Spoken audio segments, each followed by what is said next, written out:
étaient traités de menteurs, ça veut dire qu'ils étaient dans le faux ou que leur discours était inadapté. Qu'on comprenne bien, on ne doit pas se laisser influencer par le mouvement de masse. Lorsque tout le village se réunit pour jeter Ibrahim alayhi salam dans le feu, est-ce que le fait que d'un côté il y a Ibrahim et de l'autre côté il y a tout un village, ça veut dire qu'Ibrahim était dans le faux? La wallah. Notre croyance, notre yaqin est en Allah, le Coran, la Sunna, la promesse d'Allah, le paradis, l'enfer, al-mahshar, et non pas sur ce que les gens peuvent véhiculer. Dans l'exemple des Sahaba, Suhaib al-Rumi, radiallahu anhu, il avait perdu tous ses biens pour pouvoir faire la hijra. En apparence, Suhaib a tout perdu aux yeux des gens, mais pour Allah, il a tout gagné. Ne pas considérer l'apparence des choses. Ce n'est pas parce que nous donnons l'impression d'être affaiblis que notre religion porte des failles. Soumaïa et Alu Yasir, radiallahu anhum, ils ont été persécutés, torturés jusqu'à la mort. Aux yeux des gens, ils ont perdu leur vie. Mais aux yeux d'Allah, ils ont remporté la plus grande des victoires. Ne pas se laisser influencer par l'apparence des choses. Rester ferme dans notre dîn, ferme dans nos convictions. Et comprenons bien que ce dunya, ça c'est une sunnah d'Allah, dans ce bas monde, il y a des gens justes qui dirigent et il y a des gens injustes également qui dirigent. Et ce bas monde n'a aucune valeur pour Allah. À l'époque du prophète, sallam, notre prophète était critiqué. Allah Ta'ala, na'oudhu billah, les gens disaient des paroles injustes sur notre robe. Que dire de nos jours? Allah laisse les gens dire, les gens parler, mais la justice est dans les mains d'Allah. Mais il faut qu'on comprenne bien que cette justice sera visible et palpable le jour de Qiyamah. Parce que le jour de Qiyamah, il y a un seul Rabb, un seul maître, c'est Maliki Yawmiddin. Hadith d'Ibn Umar, magnifique hadith dans lequel il dit que le jour de Qiyamah, Allah Ta'ala pliera les cieux et les terres. Allah Ta'ala dira, je suis le maître, An al-Jabbar, je suis le plus fort, l'être supérieur. Aina mulukul ard. Où sont les rois de la terre? Où sont ceux qui dirigeaient dans ce monde, comprenons avec injustice? Aina al-mutakabbirun. Où sont ces gens qui se considéraient au-dessus de mes lois? Hadith également, lorsque Allah Ta'ala dira le jour de la résurrection, lorsqu'il n'y aura plus une vie, limanil mulkul yawm, à qui appartient la royauté aujourd'hui? Et 3 fois, il n'y aura aucune réponse. Allah Ta'ala dira lillahil wahid al-qahhar. En ce jour, il n'y a plus d'oppresseurs, il n'y a plus d'injustice, tout est dans les mains d'Allah. Al-yawma tujza kullu nafsim bima kasabat. Et mes chers frères, c'est pour ce jour que nous avons iman en Allah. C'est pour ce jour que nous faisons la salat. C'est pour ce jour que nous enseignons l'islam à nos enfants. Alors, est-ce que ça vaut le coup de sacrifier 70 années de sa vie pour l'éternité?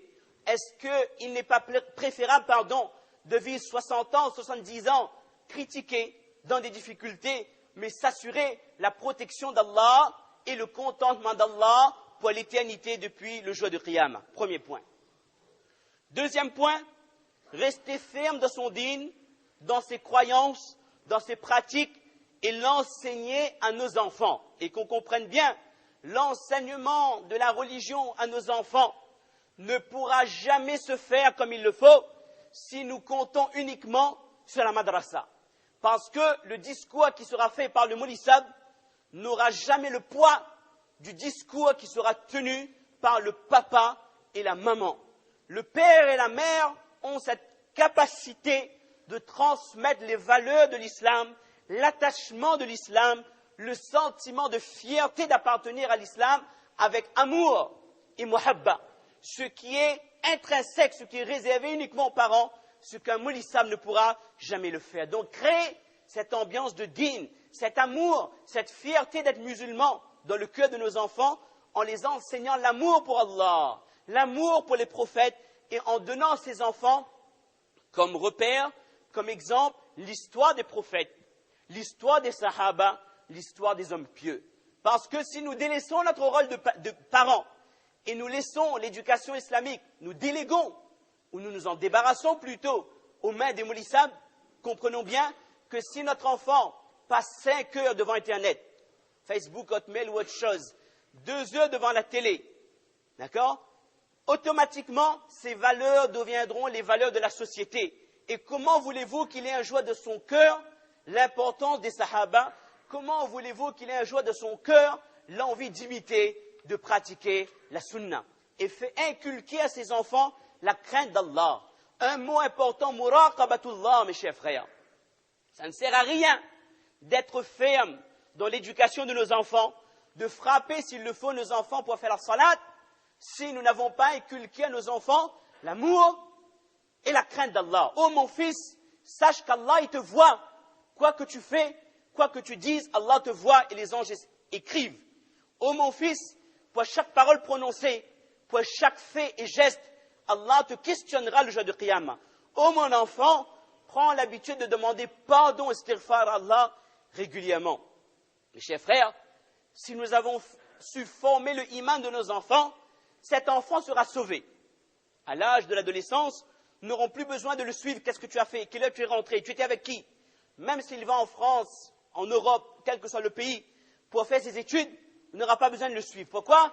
Parce que dans son cœur, le iman est formé. Comme les sahaba. Ils ont eu iman et ensuite ils ont commencé à pratiquer. Ne pas mettre la charrue avant les bœufs. Ne pas forcer mon garçon, fais hafez. Fais ton 5 namaz. Fais ça. Mais on n'a pas formé le iman de cet enfant. On n'a pas inculqué l'amour et la crainte d'Allah subhanahu wa ta'ala. Et attention mes chers frères, surtout ne pas croire que la pratique de l'islam est quelque chose d'héréditaire. Si je suis musulman, ben mon fils sera musulman et il mourra musulman et mes petits-enfants seront musulmans. Il n'y a pas d'assurance dans la chaîne de transmission du iman. Et je vous dis un hadith qui fait peur. Jabir radiallahu anhu avait raconté ce hadith en pleurant. Il avait dit Inna an-nasa dakhalu fi dinillahi afwaja wa sayakhrujuna minhu afwaja. Les gens sont entrés dans l'islam en masse. Mais viendra une époque où les gens quitteront l'islam en masse. Qu'Allah nous protège. Personne parmi nous ou parmi nos descendants ont la garantie de rester ferme de leur dîn, surtout avec la pression de la société. Alors mes chers frères, chaque parent doit avoir un souci particulier pour ses enfants et donner du temps à vos enfants. Prenez le temps de les enseigner l'amour d'Allah, l'amour de son prophète et de mettre de leur cœur la crainte et la présence d'Allah subhanahu wa ta'ala. Mais je vous annoncerai deux bonnes nouvelles après ce hadith qui fait peur. Allah t'a dit Coran yuriduna yutfi'u nur Allah bi afwahihim wa ya'ba Allahu illa yutimma nurahu walau kariha al-kafirun. Même si l'humanité tout entière voulait rabaisser ce dîn, c'est le dîn d'Allah. Ça c'est le dîn d'Allah protégé par Allah subhanahu wa ta'ala. Autre hadith, lorsque le prophète sallallahu alayhi wa sallam dit que viendra une époque où on appellera les époques de patience, celui qui reste ferme sur son dîn aura la récompense de 50 parmi les sahaba. Les sahaba dit au prophète d'Allah, 50 parmi nous, le prophète dit oui, 50 parmi vous. Des moments où pratiquer sa religion sera pratiquement impossible. Et le prophète avait dit que celui qui reste ferme dans son dîn à cette époque aura l'équivalent de la hijra, de l'immigration vers moi, rawahu Muslim. Et dernier point, on a dépassé le temps mais on est en vacances, c'est terminé. Dernier point mes chers frères, dans les moments de doute et dans les moments où on a besoin de se raccrocher au dîn d'Allah, se souvenir de ce verset qu'on connaît tous par cœur à la fin de Wal-Fajri et de cet autre verset à la fin de Wailul lil-Mutaffifin, des versets faciles qu'on connaît. Kalla, idha dukkatil ardu dakkan dakka. Allah il met en garde, attention, lorsque la terre sera pulvérisée. Autre verset, Allah t'a dit waja'a rabbuka wal malaku saffan saffa. Allah il met en garde, attention également, lorsque le jour de Qiyamah, Allah viendra. Allah Ta'ala, il viendra vers nous pour nous juger. Et c'est Allah seul qui nous jugera en ce jour. Il n'y a plus d'oppresseur, il n'y a plus d'autre courant de pensée. Tout est uniquement de les mains d'Allah. Wal malaku saffan saffa. Et les anges descendront, les anges du premier ciel, deuxième, troisième, jusqu'au septième ciel. Et chaque ange fera un cercle. Et au milieu du cercle, il y aura qui? La totalité des djinns, la totalité des ins. Toutes les créatures seront encerclées par les anges pour être sûr que personne ne s'échappe, pour que chacun soit jugé par Allah. Dans les moments difficiles, on se met en tête que viendra un jour où Allah me posera des questions sur mon dîn et l'honneur viendra au Ahlul Iman. Donc même si j'ai des difficultés dans ma vie, Allah m'honorera le jour de Qiyamah. Et ce dernier hadith, ce dernier verset du Qiyamah, ce dernier verset du Coran, Inna alladhina ajramu kanu min alladhina amanu yadhakun, jusqu'à la fin du verset, que les gens, les pécheurs, ils se moquaient des ahlul iman. Ils riaient. Ils considéraient ces gens, inna haula ila dallun, ils sont dans l'égarement. Mais le jour de Qiyamah, فَالْيَوْمَ الَّذِينَ آمَنُوا مِنَ الْكُفَّارِ يَضْحَكُونَ. La tendance sera inversée. Ahlul Iman, les gens de la foi, auront l'honneur de la part d'Allah. Et ce seront eux qui auront la victoire.